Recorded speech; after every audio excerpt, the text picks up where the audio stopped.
അതെ, ഈ 1.86 crores നമ്മൾ പ്രഥമ പരിശോധനയിൽ തന്നെ ഒരു 625ഓളം അക്കൗണ്ട്സ്, ഞാൻ തൊട്ട് മുന്നേ കേസ് റിവ്യൂ ചെയ്തപ്പോൾ 625ഓളം അക്കൗണ്ടുകളിലേക്കായിട്ടാണ് ഈ പണം 1,86,00,000 രൂപ 625 ട്രാൻസാക്ഷൻസ് വഴി വിവിധ അക്കൗണ്ടുകളിലേക്ക് മറിഞ്ഞു പോയിട്ടുണ്ട്.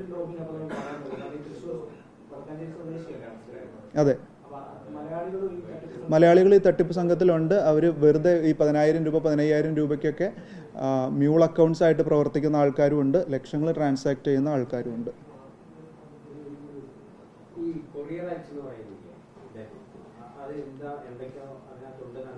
അവർ ജസ്റ്റ് ഒബ്ജക്ഷണബിൾ മെറ്റീരിയൽസ് ഉണ്ട്, നിങ്ങൾക്ക് എതിരെയുള്ള റിപ്പോർട്ട് മുംബൈ പോലീസിന് കൊടുത്തു എന്ന് മാത്രമേ പറഞ്ഞിട്ടുള്ളൂ.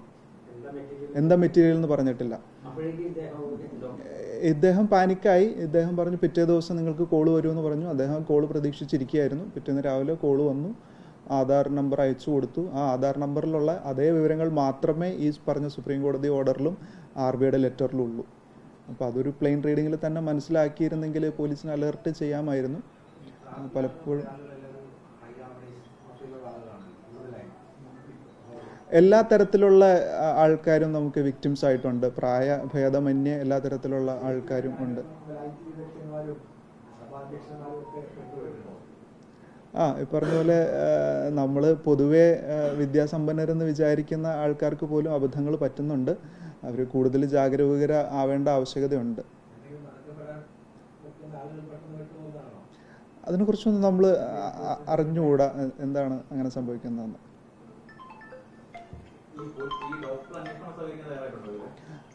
അദ്ദേഹം ഇന്നലെ സഹകരിക്കുന്നുണ്ടായിരുന്നില്ല. ഇപ്പം നമ്മൾ അദ്ദേഹത്തോട് സംസാരിച്ച് നമ്മൾ FIR രജിസ്റ്റർ ചെയ്ത് അന്വേഷണം മുന്നോട്ട് കൊണ്ടുപോകാനാണ് തീരുമാനിച്ചിരിക്കുന്നത്. അതുപോലെ ഇപ്പോൾ ടൗൺ ഹോൾഡ് ആയിട്ടുള്ള എമൗണ്ട് റിലീസ് ചെയ്യാനും കോടതി മുഖാന്തരം റിലീസ് ചെയ്യാനുള്ള ഏർപ്പാട് നമ്മൾ ചെയ്യുന്നുണ്ട്.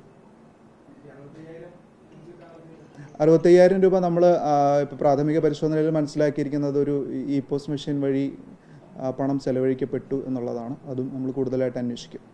അതുപോലെ ഈ ഫോൺ കോൾസ്, ഇദ്ദേഹത്തിന് വന്ന ഫോൺ കോൾസും നമ്മൾ പരിശോധിച്ചിട്ട് ബാക്കി പണം തിരിച്ച് കൊടുക്കാനുള്ള ഏർപ്പാട് നമ്മൾ ചെയ്യും.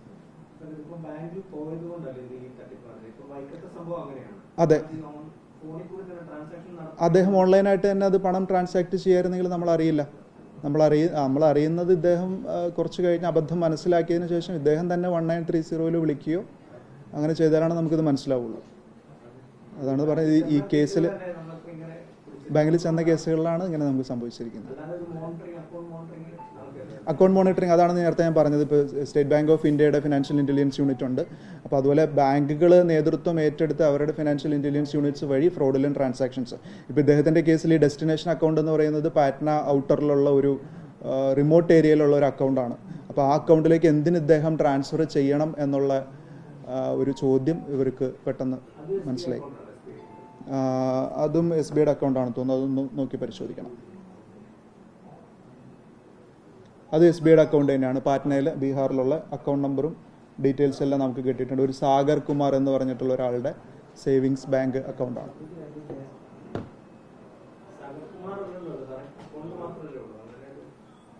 അയാളുടെ ആ ഡെസ്റ്റിനേഷൻ ബാങ്ക് അക്കൗണ്ടിന്റെ പേരാണത്.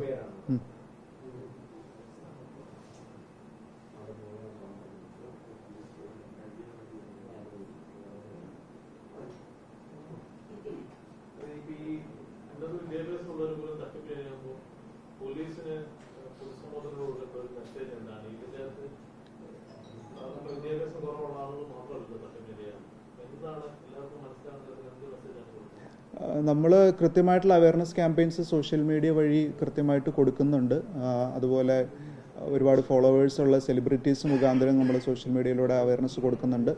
ഒരു കാരണവശാലും വെർച്വൽ അറസ്റ്റ് എന്ന് പറയുന്ന ഒരു സംഗതി രാജ്യത്തില്ല എന്ന് പ്രധാനമന്ത്രി തന്നെ പറഞ്ഞിട്ടുള്ളതാണ്. ഒരു കോടതിയോ ഒരു ലോ എൻഫോഴ്സ്മെൻറ്റ് ഏജൻസിയോ ആരെയും വെർച്വൽ അറസ്റ്റിൽ വെക്കുന്നില്ല.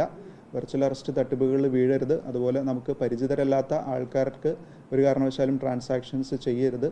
ട്രസ്റ്റഡ് ആയിട്ടുള്ള വെബ്സൈറ്റ് മുഖാന്തരം ട്രാൻസാക്ഷൻസ് നടത്തുക. അതുപോലെ ഈ വ്യാജ ട്രേഡിംഗ് ആപ്പുകൾ, അതുപോലെയുള്ള ലിങ്കുകൾ, വ്യാജ ലിങ്കുകൾ, ഇതിലൊന്നും ഒരു കാരണവശാലും നിങ്ങൾ എൻ്റർ ചെയ്യരുത്.